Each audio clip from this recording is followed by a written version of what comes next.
에스라의 나무강단 안식일학교 교과 해설에 오신 여러분들을 환영합니다. 우리 이번 4기 동안 주제로 살펴보는 요한복음, 이 제목으로 우리 함께 한 기를 보내게 되었습니다. 이제 그 한 기를 마치는 마지막 과입니다. 13과.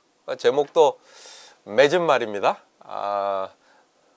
한 개의 모든 것들을 맺게 되었네요. 맺은 말, 예수님과 하나님의 말씀을 아는 것.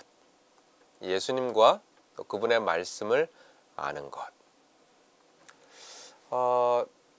요한복음의 주제, 우리가 주제로 살펴보는 요한복음인데요. 요한복음의 주제는 예수님이십니다. 그리고 예수님은 이 요한복음에서 말씀으로 나타나고 계시죠. 그러니까 하나님의 말씀, 예수님, 어떤 의미에서 동격일 수 있습니다. 그리고 요한은 그 예수님, 그리고 그 하나님의 말씀, 그것을 아는 것, 안다라고 하는 것이 매우 중요한 주제임을 소개하고 있습니다. 이 요한복음에 안다라고 하는 말이 매우 의도적으로 많이 사용되어져 있습니다. 그냥 지식적으로 안다는 것이 아니라 인격적으로 아주 내밀하게 아는 것, 그 아는 것이 중요하다. 믿음은 아는 것이다. 믿음은 하나님을 알고 그의 보내신 자를 아는 것이다 라고 하는 이야기가 하나의 큰 주제인 것입니다.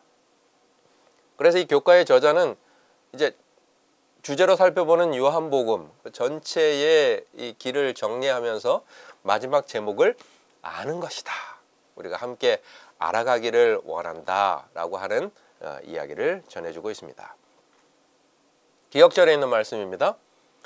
너희가 성경에서 영생을 얻는 줄 생각하고 성경을 연구하거니와 이 성경이 곧 내게 대하여 증언하는 것이니라. 요한복음 5장 39절. 예수님과 말씀과 연결되어져 있는 기억절이라고 할 수 있겠습니다. 이 성경, 말씀이죠. 말씀이 곧 내게 대하여, 예수님에 대하여 증거하는 것이다. 그리고 그것이, 아는 것이 생명으로 연결되어진다라고 하는 것이 요한복음에 나타난 큰 주제인 것입니다. 예수님을 믿고 믿는다고 하는 것은 아는 것이요, 안다고 하는 것은 생명으로 이어지는 선물을 경험할 수 있다고 하는 것. 그것이 요한복음의 큰 주제로 우리들에게 전해지는 것이죠. 이제 요한복음 마지막 부분 21장의 내용을 한번 살펴보도록 하겠습니다. 맺은 말이니까요. 요한복음 1장부터 이제 시작된 이 제4기의 과가 21장까지 도달했습니다. 요한복음 21장 1절로 19절에는 베드로의 추억과 회복이 기록되어져 있습니다. 요한복음을 기록한 요한은 원래는 굉장히 이 자기 자아에 대한 욕심이 많은 사람이었습니다. 자기 이름을 내는 일에, 그리고 또 자기가 가지고 있었던 것을 자랑하는 일에 굉장히 그렇게 관심이 많고 교육받았던 사람처럼 보입니다. 그런데 요한복음을 기록하면서, 이제 요한복음은 요한이 꽤 나이가 들었을 때 기록했을 것이라고 보이는데, 의도적으로 자신은 요한복음을 기록하면서 자기 이름을 쓰지 않아요. 요한이라고 하는 말을 한 번도 사용하지 않습니다. 물론 자기의 원래 스승이었던 침례 요한에 대한 이름은 기록하죠. 그 요한 말고 자기 자신의 이름은 기록하지 않아요. 그러나 그 대신에 누구를 기록하는가 하면 어떤 의미에서 자신의 라이벌이었던, 경쟁 상대였던, 누가 수제자냐라고 하는 일에 대권을 이렇게 다투었던 사람 중에 한 명인 베드로에 대한 이야기를 자신의 복음서의 가장 마지막에 주인공으로 택합니다. 그가 변화된 것이죠. 그가 바뀌었습니다. 그리고 베드로의 이 추억과 회복에 대한 이야기를 21장에 기록하고 있어요. 요한복음 21장에 보면 이 그물에 대한 이야기가 나오죠. 밤새 고기를 잡지 못해가지고 예수님께서 베드로에게 밤새 고기를 잡지 못했으니 그래도 말씀에 내가 말하노니 다시 한번 던져보아라. 예수님의 그 이야기를 통해서 베드로는 그가 경험했던 추억이 떠올랐을 것입니다. 분명히 떠올랐어요. 그렇죠? 밤새 한 마리도 잡지 못했을 때 말씀에 의지하여 나아가서 그물이 찢어질 정도로 고기를 잡았던 그 예수님과의 진지한 첫 만남. 자기 자신의 부족함을 깨닫고 주여 저는 죄인입니다. 저를 떠나 주십시오 라고 할 만큼 부르짖었던 그 첫 신앙에 대한 생각을 떠올릴 수 있도록 예수님은 그 상황을 어쩌면 의도적으로 재현하셨는지도 모르겠습니다. 그 재현하신 것은 그의 베드로의 어떤 잘못을 질타하시려고 하는 의도보다는 회복시키려고 하는 의도가 강하셨겠죠. 그런 의미에서 그물을 사용하셨어요. 그리고 그 고기를 다 잡아 올리는 중에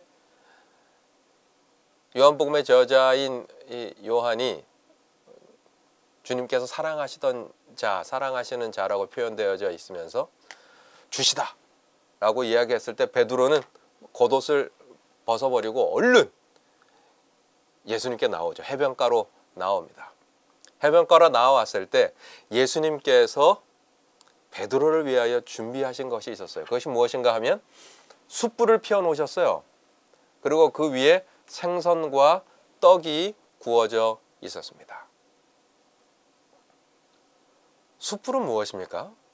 요한복음에 숯불이 등장하는데 다 베드로와 관련되어서 등장합니다. 십자가 사건 앞에 베드로가 숯불 앞에 몸을 이렇게 불 앞에 쬐고 있었죠. 그때 주변에서 너도 예수님의 제자 아니냐? 베드로가 그 숯불 앞에서 3번이나 부인합니다. 예수를 부인해요. 뭐 다른 제자들은 다 예수님을 버릴지라도 저는 예수님 절대 배반하지 않겠습니다. 호언장담하던 베드로가 숯불 앞에서 어처구니 없이 3번이나 예수님을 배반합니다. 그런데 그 숯불이 다시 이렇게 피워져 있는 것이에요. 베드로가 그 숯불을 보면서 무슨 생각을 했겠습니까? 뜨끔하지 않았을까요? 그리고 그 위에 생선과 떡이 놓여 있었던 것이죠. 이 베드로에게 생선과 떡이라고 하는 것도 잊을 수 없는 추억입니다. 예수님의 이 손 안에서 오병이어죠. 떡 5개와 물고기 2마리가 5,000명을 먹이는 사건에 베드로는 제일 앞장서 있었습니다. 아주 기뻐하며 뿌듯해하며 자부심을 가지며 예수의 제자됨을 아주 모든 사람들에게 자랑스럽게 소개할 수 있었던 사건이 바로 그 오병이어의 사건이었어요. 모든 사람들의 배고픔을 채울 수 있었던, 그렇죠? 자신이 예수님의 제자이고 수제자임을 자랑스럽게 여겼던 그 표현이 생선과 떡입니다. 숯불과 생선과 떡이 한꺼번에 그곳에 있었어요. 배반과 배부름의 추억이었던 것이죠. 예수님은 베드로를 위하여 이 모든 것들을 준비하셨던 것으로 보입니다. 한 사람, 한 사람의 가치를 매우 귀하게 여기셨던 예수님은 베드로의 잠재력을 보셨던 것이죠. 이 베드로가 여러 가지 흠이 있지만, 부족한 면이 있지만, 그러나 이 베드로가 예수라고 하는 그분에게 다시 한번 사로잡히게 될 때, 회복되게 될 때 아주 귀한 그릇이 될 것임을, 또 다른 작은 반석이 될 것임을 주님께서 아시고 그물과 숯불과 생선과 떡을 준비하시고 먹이십니다. 먹이시면서 질문하시죠. 내가 나를 사랑하느냐? 3번 질문하시죠. 우리가 다 이해하고 짐작할 수 있는 것처럼 3번 배반의 이야기를 내뱉었던 베드로에게 그보다 더 많은 사랑으로 끌어안고 싶으셨던 것입니다. 안아주고 싶으셨어요. 그래서 다시 한번 회복할 수 있도록 사랑하느냐? 예, 주님 아십니다. 사랑하느냐? 주님이 아시죠. 참된 알매 관계로 나아가도록 사랑이 무엇인지를 베드로와의 이야기를 통해서 회복시켜 주십니다. 그런 대화를 나눈 다음에 예수님께서 베드로에게 하신 말씀이 무엇인가 하면 나를 따르라 말씀하셨어요. 베드로와 예수님이 처음 만났을 때 예수님께서 무엇이라고 명령하셨습니까? 나를 따르라. 내가 너를 사람 낚는 어부 되게 하리라. 가지고 있는 것이 너의 직업이 어부지만 그러나 물고기 잡는 어부가 아니라 예수 그리스도를 통하여 사람 낚는 어부 되게 하리라. 그러니 나를 따르라. 그 3년 반 동안 따르긴 따랐는데 제대로 잘 따르지 못했던 베드로에게 다시 원점으로 첫 마음으로 초심으로 돌아갈 수 있도록 다시 말씀하세요. 나를 따르라. 그러니까 베드로의 마음이 얼마나 변화되었겠습니까? 그를 위하여 준비한 그물도 보고 숯불도 보고 생선도 보고 떡도 보며 3번이나 사랑한다고 하는 고백도 할 수 있으며 이제 진실로 예수님을 따름이 무엇인지를 참된 제자가 무엇인지를 보여주고 있는 것이죠. 이것을 읽고 듣는 많은 그리스도인들이 예수를 따르는 것이 무엇인지를 알 수 있도록 요한은 베드로의 이야기를 기록하고 있어요. 그런데 베드로가 그 순간에 이 사람은 어떻게 되겠습니까? 질문한 것입니다. 이 사람이 누군가 하면 다름 아닌 이 요한복음의 저자 요한이에요. 이 사람은 어떻게 되겠습니까? 아직도 그런 경쟁의 모습이 있었을까요? 아니면 같이 가도록 격려하기 위한 것일까요? 예수님은 바로 즉시로 대답하십니다. 내게 무슨 상관이냐? 너는 나를 따르라. 더 이상 다른 사람들을 바라보지 말고 나를 따르라. 나와의 관계를 우선시하라. 여러분, 요한복음에 나타난 예수님의 모습은 나 한 사람에 대한 관심이에요. 그리고 내가 주님을 깊이 따를 수 있는 참된 제자가 될 수 있도록 오늘도 우리의 실수를 싸매시고 우리의 잘못된 과거들을 다 싸매시면서 회복시켜 주시기 위하여 찾아오세요. 우리의 그물은 무엇인가요? 우리의 숯불은 무엇인가요? 우리의 생선과 떡은 무엇인가요?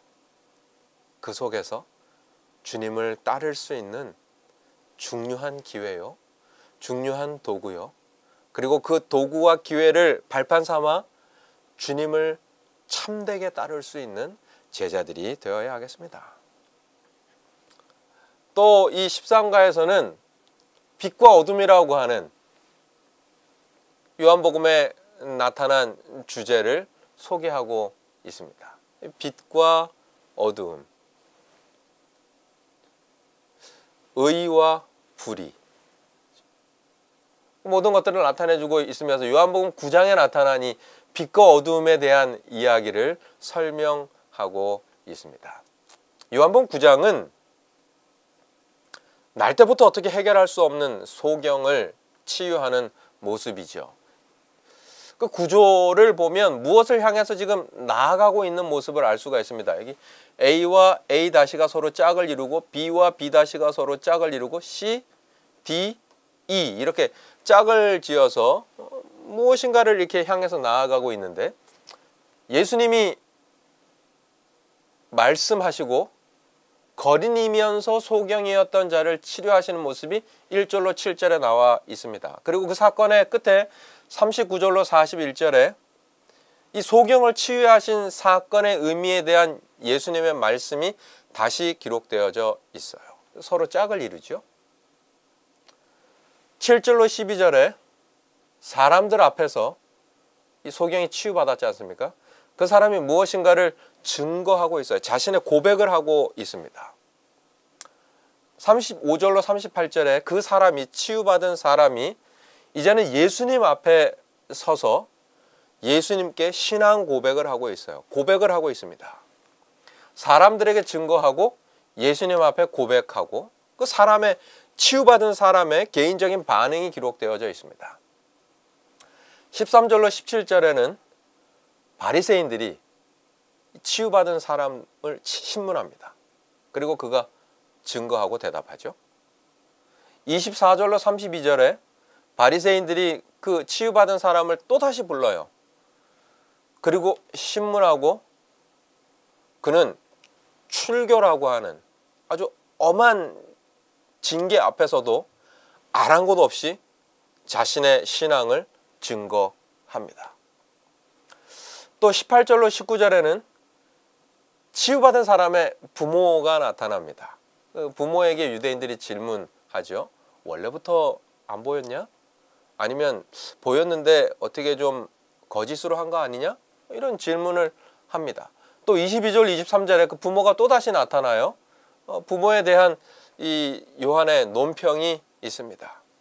그리고 20절로 21절에 부모의 답변이 유대의 무리들에게 뭐라고 이야기했는가 하면 그에게 물어보라.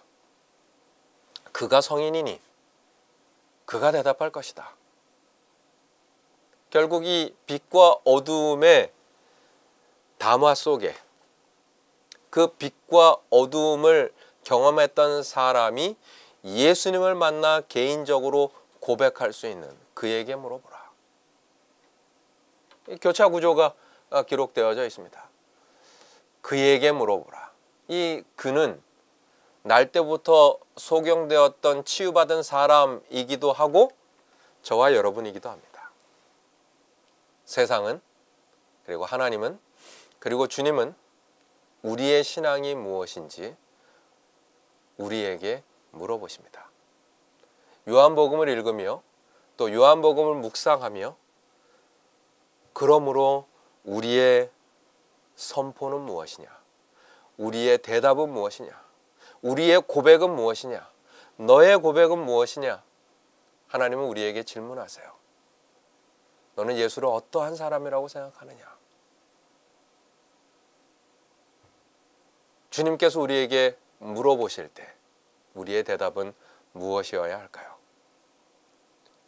어두움 속에 거하는 사람들이 아니라 빛을 향하여 나아갈 수 있도록 주님께서 우리를 부르고 계십니다. 요한복음 그래서 처음부터 빛에 대한 이야기를 하고 있어요. 빛이 어둠의 빛이 돼 어둠이 깨닫지 못하더라.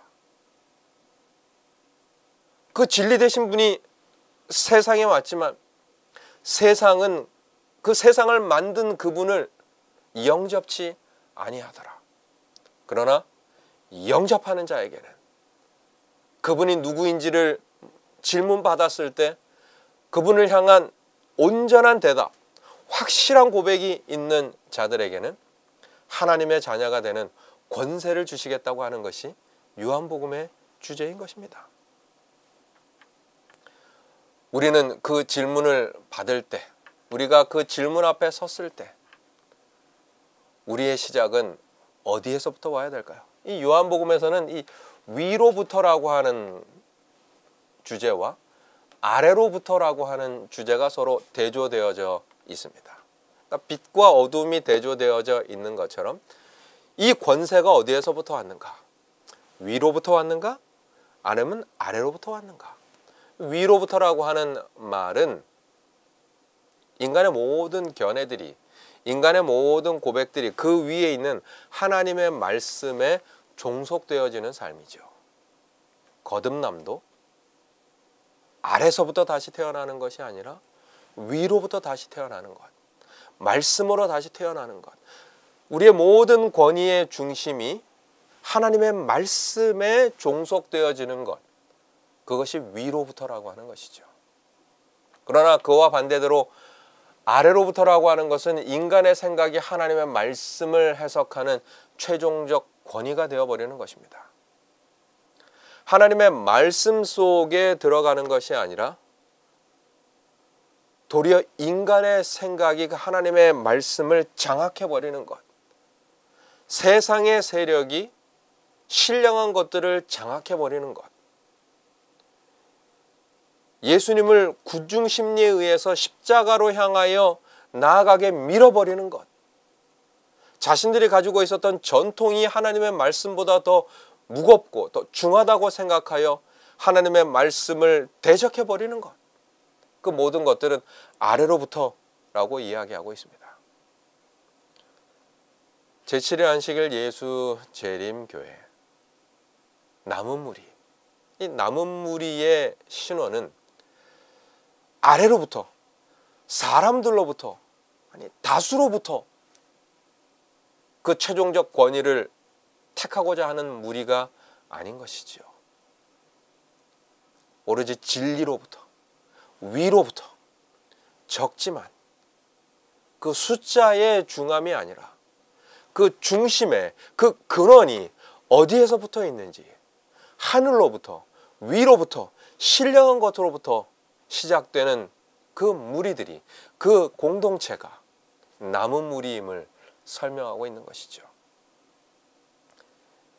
요한복음의 기별을 받았던 사람들의 주변에는 위기의 소리들이 들려왔습니다. 박해가 시작되는 모습이 들려오는 것이죠. 그런데 그 속에서 우리의 신앙의 근원이 어디에서부터 있어야 될 것인가? 그들은 비록 아래로 지하 무덤, 카타콤이라고 하는 곳으로 내려갈지라도 그들의 마음은 끊임없이 위로 올라가는 신앙을 가졌던 사람들이었습니다. 그 사람들에게 복음이 무엇인지를 소개해 주기 위하여 요한은 위로부터의 신학을 요한복음에 기록하고 있었던 것이죠. 또 요한복음의 주제 가운데 예수 안에 거함이라고 하는 주제를 설명하고 있습니다. 너희가 내 안에 거하면, 요한복음 15장에 나타난 예수님께서 말씀하신 포도나무의 비유이지요. 이 거한다고 하는 것은 특권이 아닌 사명이어야 합니다. 여러분 말씀을 잘 기억해 주시기 바랍니다.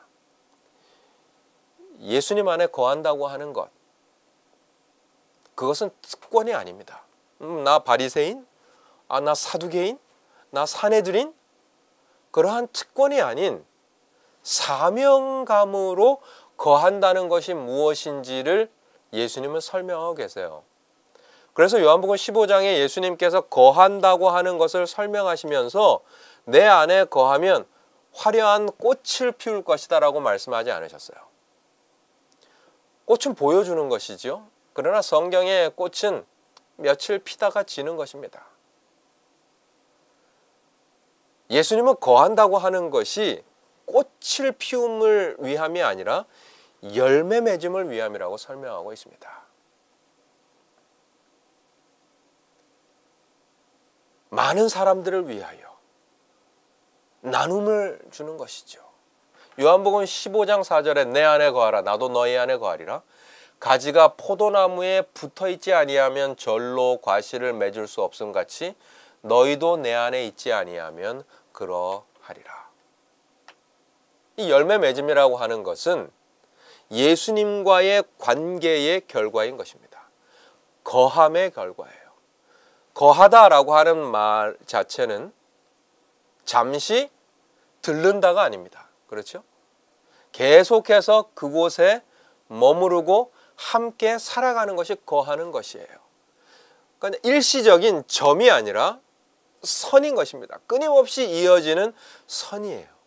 그렇게 이어짐을 통하여 인격적인 지속적인 관계를 통하여 맺어지는 것이 지속된 열매라고 하는 것이죠. 여기 고린도전서 15장 23절에도 그러나 각기 자기 차례대로 되리니 먼저는 첫 열매인 그리스도요 다음에는 그리스도 강림하실 때에 그에게 붙은 자요. 거하는 것입니다. 붙어 있는 것입니다. 예수 그리스도께서 재림하실 때까지 우리는 각자의 열매들로 예수님 앞에 붙어 있어야 되는 것입니다. 예수님 안에 거해야 하는 것이죠. 그 길을 계속해서 나아가는 것, 그러한 삶을 요한은 우리에게 소개하고 있습니다. 열매 맺어 다른 사람들을 다시 그 열매 맺음으로 소개할 수 있는 사명. 그래서 이 존 스토트라고 하는 신학자는 그리스도의 십자가라고 하는 책에서 이런 글을 기록하고 있습니다. 죄의 핵심은 사람이 하나님을 대신하는 것이다. 죄란 무엇인가? 그것은 사람이 하나님을 대신하는 것이다. 그와 반면에 구원의 핵심은 하나님이 사람을 대신한다는 것이다. 인간은 하나님에 대해 자기를 주장하고 오직 하나님만이 서실 수 있는 자리에 자기를 갖다 놓는다. 인간이 하는 일이 무엇인가?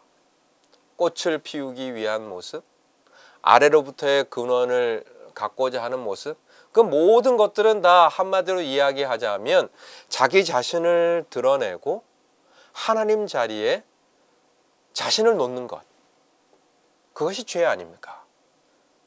그것이 인간의 모습 아닙니까? 그러나 하나님은 사람을 위해 자기를 희생하고 오직 사람이 서야 마땅한 그 자리로 숙이고 들어오신다.